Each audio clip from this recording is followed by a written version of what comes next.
C'est une nouvelle page de l'histoire diplomatique du Gabon qui s'ouvre ce jour avec l'arrivée du président de la transition à Yaoundé au Cameroun.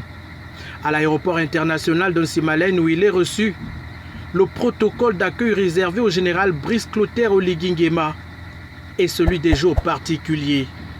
Le leader du Gabon, qui a entamé une tournée sous-régionale depuis son accession au pouvoir, effectue aujourd'hui sa première visite de travail et d'amitié en terre camerounaise.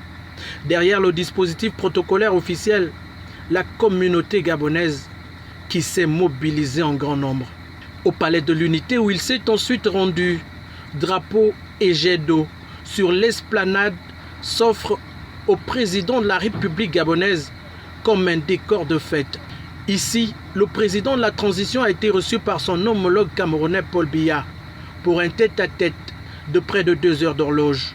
Le président Paul Biya nous a promis son soutien total à ce que les choses reviennent à la normale au Gabon. Nous sommes à l'écoute, nous sommes contents et je suis ému de cette visite. Donc cette visite explicative était nécessaire. Au-delà de cette visite, nous avons échangé sur les questions de coopération de la sous-région. Et c'est un retour à la grande diplomatie entre Yaoundé et Libreville. Une rencontre au sommet qui a permis de faire le point de la coopération bilatérale entre le Gabon et le Cameroun, 2 pays qui partagent en commun une frontière, mais aussi des valeurs de démocratie, de paix, de stabilité et d'intégration sous-régionale.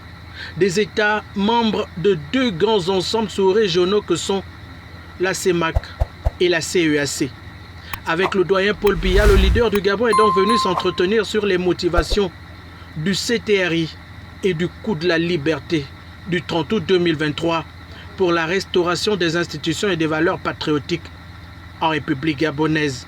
C'est au terme d'un échange de cadeaux riche en symboles que le président de la transition a quitté le palais d'Etoudi.